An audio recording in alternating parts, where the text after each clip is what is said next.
En este momento tener contacto, y lo agradezco mucho de antemano, con Marwan Soto Antaki. Él es internacionalista, experto, lo sabe usted bien porque lo conozca, lo lee en Milenio, en fin, y lo lee en sus libros. Es un experto en temas de Medio Oriente y nadie, en mi opinión, mejor que él para explicarnos las razones de lo que ha sucedido en este atentado calificado evidentemente como terrorista ocurrido en los últimos días de la semana pasada allá en Moscú. Marwan, muchas gracias por aceptar la invitación de buena gana. Gracias. Querido Pepe, muchísimas gracias. Toda mi admiración por poder pasar de temas como los anteriores a estas cosas. Bueno, no, lo que pasa es que hay que hacer aquí al malabarismo informativo, pero no queremos quedar mal contigo en cuanto a la cita que Por teníamos favor, pendiente. encantado, Nos importa encantado. mucho tu opinión. Mira, ya la información detallada de qué fue lo que sucedió creo que está muy conocido. De todas maneras lo voy a repasar después. Pero ahorita lo que me importa más que nada, es tratar de responder la pregunta que muchos nos hacemos. ¿Por qué razón ocurrió un acto terrorista de esta magnitud allá en este centro de espectáculos en donde el saldo final, entiendo, ronda los 132 muertos? Ok, a ver, que hay que para eso entender el contexto en el que estamos y quién es el que perpetra el atentado. El atentado fue reivindicado prácticamente inmediato por una cosa que se llama ISIS-K, el Daesh del Khorasan, algo parecido a lo que teníamos antes en Siria e Irak, el Estado Islámico. ¿Cuál es la diferencia de este Estado Islámico a el que habíamos visto alrededor de mediados de la década 2015-2017 con los atentados del Bataclan? En realidad es una mutación de esto, una mutación que surge de la fragmentación de esta entidad inicial a partir de la intervención de las potencias, por un lado Rusia, por otro lado Estados Unidos con ayuda de los kurdos, que desmembran y terminan por mermar las capacidades de ese primer Estado Islámico, el Estado Islámico del Levante.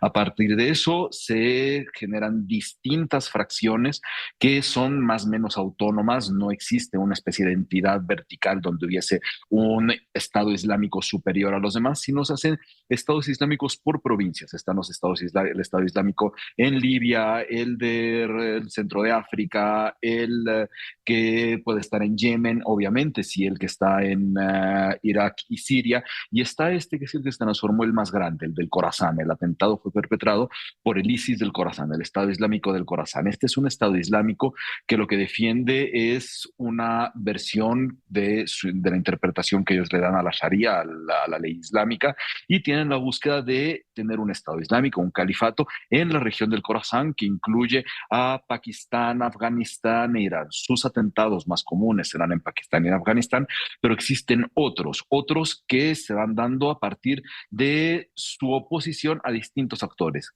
¿Qué otros actores? Absolutamente todo el planeta. Están en problemas, ven como enemigos a Irán, obviamente a las fuerzas de coalición occidentales, a Rusia, a todo el que no esté de acuerdo con su visión del Estado Islámico, de este califato que quieren instaurar.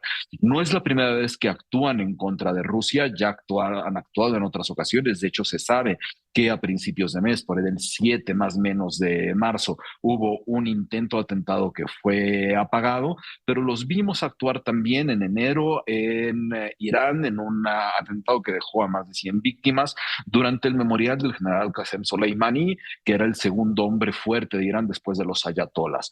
¿Por qué puntualmente Rusia? Ven a Rusia como un enemigo por distintas razones. La primera, por la relación que estableció Putin a partir de 2015 con el gobierno de Assad, con quien ya tenía desde la época de la Unión Soviética, Moscú, una relación muy cercana, pero a partir de 2015 la intervención de Moscú permite a Siria contrarrestar las ofensivas del Estado Islámico en beneficio de la dictadura de Bashar al-Assad. Entonces, los ven como responsables del desmembramiento que te estaba diciendo hace un rato.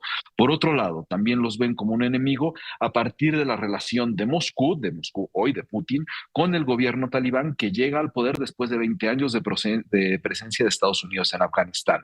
Entonces, a la hora que tiene Moscú cierta relación con el talibán y el talibán está en contra de ISIS-K, del del ISIS del Khorasan, también se transforma en un enemigo por esa vía. Y también tienen otro tipo de afrentas que ya tienen un baja histórico, como por ejemplo la relación de Moscú con la guerra chechena, en la que fue también, ellos lo ven afectada, la población musulmana de Chechenia. Entonces hay muchas razones por las que se dan estos ataques.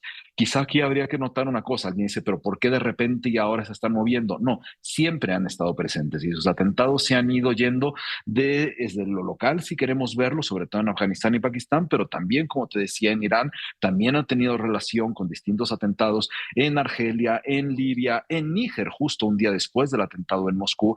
Entonces resulta que ese Estado Islámico que había aparecido fuera de los radares, sobre todo de Occidente, no estuvo más que fuera de los radares de Occidente, siempre había estado ahí, solamente que en una operación distinta porque cambian su forma de operar a partir de que son más o menos expulsados, no fueron nunca eliminados del territorio sirio. Marwan, te interrumpo para preguntarte, ¿cuál es el fundamento de Vladimir Putin al señalar que detrás de todo este terror, de esta muerte, en fin, estaría la anuencia de Ucrania? Claro, de Ucrania.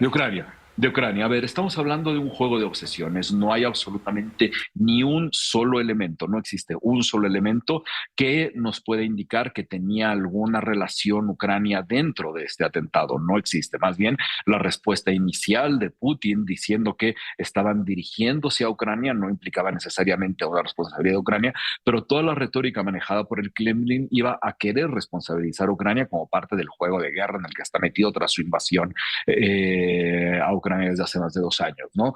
Ahora, más allá de responder las obsesiones, también responde a una lógica que ya repite a lo que había hecho Irán con un atentado también del Daesh-K, del Estado Islámico del Khorasan, cuando en enero, después de que perpetra este atentado en el memorial de Qasem Soleimani, lo que hace Teherán es decir que fue Israel y lo quería suscribir en su momento a el nuevo capítulo de Palestina e Israel. Bueno, a las horas, mucho más rápido que lo que hace Putin, que apenas hoy reconoció que efectivamente era el Estado Islámico, pues se da cuenta que no hay manera de sostener la mentira ni las obsesiones de forma pública, entonces tiene que reconocer que fue el Estado Islámico y que no fue Ucrania. La razón de la respuesta inicial de Putin es la obsesión con Ucrania, y la incapacidad de aceptar una mala lectura de esta zona del mundo, donde al final ha logrado generar una serie de enemistades que terminan después por cobrársela, y al mismo tiempo la gigantesca falla de seguridad que implica que se haya podido perpetrar un atentado como este, que no fue un lobo solitario agarrando un coche, fue un comando de 4 personas armadas que además incendian el centro de estos espectáculos, y al final lo que logramos es tener más víctimas incluso por la falta de protocolos en un estado que se dice que tiene protocolos general para todo, un estado autoritario que dice que controla todas las cosas, resultó que es evidente que no controla. Finalmente te pregunto, Marwan Soto Antaki, ¿se justifica la movilización militar de Francia ante el temor de que puedan ocurrir actos también de represalia de esta rama del ejército islámico en Francia, ahora que vienen los olímpicos y demás? Francia trae desde hace ya un tiempo subida a la alerta terrorista. Yo acabo de estar hace unas semanas en territorio francés y en general la alerta terrorista la tienen arriba desde el inicio de este nuevo capítulo de Gaza y Palestina, de Gaza e Israel. El aumento de alerta viene por un lado por su propia relación con la zona, por la posible retirada de algunas de sus tropas, particularmente en África. De ahí estamos hablando, por ejemplo, a ver, el convoy que fue atacado al día después de este atentado, en otro atentado por parte del Daesh en Níger, tiene relación con esto, y sí la posibilidad de radicalizaciones de este mismo Estado Islámico, porque cuando hablamos de operaciones de estos Estados Islámicos, de estas organizaciones que conocemos como Estados Islámicos, no solamente nos referimos a atentados directos como el que vimos el viernes, sino también a la radicalización de distintos sectores de la sociedad, de levantar fondos, de difusión de propaganda. Entonces sí, se justifica porque al final es cierto que están en un episodio particular con la llegada en un par de meses de los Juegos Olímpicos, pero en realidad la alerta terrorista la tienen ya elevada desde finales del año pasado. Marwan Soto Antaki, te agradezco muchísimo el poder escuchar tu análisis, tus comentarios muy bien informados del conflicto alrededor. Querido Pepe, muchísimas gracias y en verdad qué admiración por tu paciencia con lo anterior. Gracias, que estés muy bien, gracias. No, este no deja pasar una. Marwan Soto Antaki no da brinco sin guarache. Bueno.